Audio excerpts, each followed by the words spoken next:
Kata baginda Nabi, barang siapa yang ingin diluaskan rizki dan dipanjangkan umur, maka hendaknya menjalin tali silaturahmi.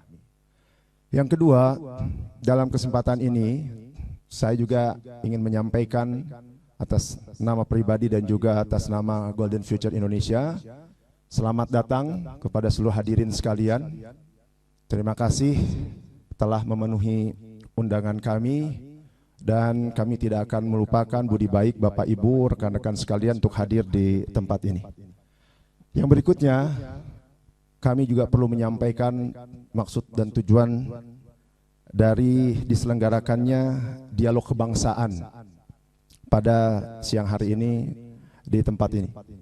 Sebetulnya kegiatan ini sudah kami rencanakan beberapa waktu yang lalu, tapi dengan berbagai situasi yang ada sehingga alhamdulillah akhirnya kita bisa selenggarakan pada hari ini, yang qadarullah bertepatan pula dengan sebuah peringatan yang saya kira ini sangat bersejarah bagi bangsa dan negara ini, yaitu peringatan Hari Sumpah Pemuda. Bapak dan Ibu, berbicara tentang pemuda, berbicara tentang peran anak bangsa, ini banyak hal yang perlu kita sampaikan dalam kesempatan ini. Saya mau tanya dulu kepada semua yang hadir di sini, siapa yang merasa sebagai pemuda? Cung, angkat tangan yang merasa. Merasa? Merasa boleh-boleh aja dong. Ya. Ya, merasa ya. Walaupun undang-undang tentang kepemudaan tahun 40 tahun 2009 ya, nomor 40 tahun 2009 tuh sudah mengatur tuh. Pemuda itu dari 16 sampai dengan 30. Walaupun ya PBB ya, organisasi PBB itu menyampaikan usia pemuda sekarang sampai 60 tahun. Wah. Tentu dengan kategori merasa ya. Nah Bapak Ibu, ini ada sesuatu yang menarik yang ingin saya sampaikan. Hasil sensus dari Badan Pusat Statistik Indonesia tahun 2020 itu menyampaikan jumlah penduduk Indonesia saat itu kurang lebih sekitar 270 juta. Dari 270 jutanya, sekitar 190 juta atau sekitar 70% itu termasuk ke dalam kategori usia produktif. Nah pasti kita bertanya lagi kan, walaupun teman-teman barangkali sudah tahu semua, usia produktif ini apa? Pakar sosial, pakar ekonomi sudah menyimpulkan, merumuskan usia produktif itu mereka yang masuk dalam kategori usia 15 tahun sampai dengan di bawah 65 tahun. Mungkin ada yang protes, Kang Edin, enggak, tetangga saya usianya udah aki-aki masih produktif juga. Oh iya, secara kasuistik mungkin ada ya, situasional ya. Profesor Dr. Mahathir Mohamad umur 90 tahun jadi Perdana Menteri Malaysia. Joe Biden umur 70 lebih ya, 76 tahun jadi Presiden Amerika Serikat. Ada tetangga saya bilang itu kakek saya umur 75 tahun nikah sama gadis 19 tahun, masih produktif katanya. Pengecualian secara umum ya, produktif itu dari usia 15 tahun sampai dengan 64 atau 65 tahun. Yang menariknya lagi teman-teman sekalian, dari yang angka 70% itu 25, sekian persen masuk ke dalam kategori usia milenial. Artinya mereka yang lahir tahun 96 sampai 80 sampai dengan 96. Ada milenial di sini. Saya kira pasti ada. Terus kemudian 27, sekian persennya mereka yang masuk ke dalam kategori usia zilenial, generasi Z tuh. Usia kelahiran 97 sampai dengan 2012. Saya kira juga pasti ada di ruangan ini. Artinya apa Bapak dan Ibu? Lebih dari 50%, sekitar 53, sekian persen negeri ini diisi oleh anak-anak muda. Nah inilah yang disebut dengan bonus demografi. Bapak Ibu, yang perlu kita pahami bersama, bonus demografi ini bisa menjadi sebuah berkah bagi bangsa kita, sekaligus juga bisa menjadi malapetaka. Berkahnya gimana? Kalau usia produktif tadi terlebih-lebih anak mudanya yang mayoritas ini adalah anak-anak muda atau anak bangsa yang berkualitas, yang cerdas, smart, yang unggul, yang kompetitif, yang berakhlak mulia, Lalu kemudian juga dia memiliki wawasan kebangsaan, cinta kepada tanah air. Dia bisa menjadi agent of change, agent of development, bahkan terlibat dalam sustainable development, pembangunan yang berkelanjutan. Saya yakin dan kita semua yakin yang ada di sini, tahun 2045 seperti yang dicanangkan Indonesia Emas itu bisa terwujud. Negeri ini menjadi negeri yang baldatun toibatun warabun gofur. Negeri yang makmur, adil dan sejahtera. Tetapi sebaliknya, kalau bonus demografi ini, usia produktif ini, terlebih anak-anak mudanya, anak bangsanya adalah orang-orang yang bermasalah, malas, hipokrit, mereka tidak memiliki etos kerja, mereka bodoh, lalu kemudian akhlaknya juga buruk, lalu kemudian mereka juga jauh dari tuntunan agama, mereka juga tidak memiliki kepedulian terhadap bangsa dan negaranya, tidak memiliki wawasan kebangsaan, tidak memiliki rasa patriotisme terhadap negerinya. Apa yang akan terjadi bisa kita bayangkan ke depan. Ini kondisi-kondisi terburuk yang akan dialami oleh bangsa dan negara ini. Oleh karena itu saya kira kita semua sepakat bahwa seluruh anak bangsa harus terlibat dalam peran bela negara dengan berbagai aktivitas dan profesi yang mereka miliki. Yang menarik Bapak dan Ibu, konstitusi kita sudah mengatur sebetulnya agar setiap anak bangsa ini berperan dalam bela negara. Saya sebutkan saja misalnya di antaranya pasal 30 Undang-Undang Dasar 1945 itu menyampaikan tiap-tiap warga negara berhak dan ikut serta dalam usaha pertahanan dan keamanan negara. Itu dijabarkan lagi tuh dalam Undang-Undang nomor 23 tahun 2019. Bentuk-bentuk bela negara seperti apa yang bisa kita lakukan. Nah, salah satunya tentu dengan profesi yang kita miliki. Kita tidak perlu berperang, kita tidak perlu angkat senjata. Mungkin bidang itu sudah diwakili oleh aparat keamanan. Kita memiliki TNI, kita memiliki Polri. Tapi saya kira seluruh anak bangsa harus berperan dalam aktivitas bela negara ini. Termasuk salah satunya dengan misi kemanusiaan yang selama ini kita lakukan.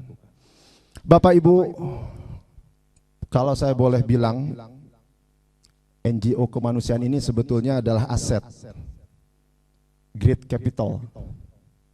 Bahkan saya mohon ini kebetulan di tengah-tengah kita hadir perwakilan dari BIN, dari BNPT. Saya mohon dengan amat sangat bahwa agar NGO lembaga kemanusiaan ini sebaiknya mereka didampingi, disertai, diberikan kepercayaan yang besar untuk bersama-sama membangun negeri ini, melakukan bela negara sesuai dengan aktivitas dan profesi yang mereka miliki. Kita tahu memang ada lembaga tertentu yang bermasalah. Mungkin juga ada yang menyimpang, tapi hanya berapa persentasenya dari semua yang ada di negeri ini. Nah, saya berharap di sinilah mungkin peran kita pemerintah dan juga lembaga-lembaga seperti BNPT dan juga BIN, termasuk juga Kesbangpol, untuk terus mendampingi rekan-rekan kita yang berada di NGO ini. Bapak dan Ibu, semangat kemanusiaan itu luar biasa. Ini perlu saya mungkin sampaikan dalam kesempatan ini. Waktunya masih tinggal beberapa menit saja ya. Bapak Ibu, orang yang aktif dalam misi kemanusiaan, saya bisa katakan tidak mungkin dia menjadi teroris. Orang yang aktif dalam misi kemanusiaan gak mungkin dia memiliki faham radikalisme. Kenapa? Orang-orang yang aktif dalam misi kemanusiaan, dia akan tahu tuh apa yang mendasari kegiatan yang dilakukannya. Saya akan bukakan salah satu saja, bagian dari kitab suci Al-Quran yang merupakan panduan dan rujukan kita selama ini. Nanti Bapak Ibu bisa buka surat Al-Maidah ayat ke-32. Ini yang mendasari saya kenapa sebagai pembina saya hadir di Golden Future Indonesia. Saya mau masuk ke dalam sebuah lembaga kemanusiaan seperti Golden Future Indonesia karena semangat dalam ayat ini yang mudah-mudahan saya yakin juga dimiliki oleh kita semua. Disampaikan di sana Allah Subhanahu wa taala berfirman, barang siapa membunuh seorang manusia bukan karena dia membunuh orang lain atau berbuat kerusakan di muka bumi ini, atau dengan kata lain, barang siapa membunuh seorang manusia dengan alasan yang tidak bisa dibenarkan, maka seakan-akan dia membunuh seluruh umat manusia.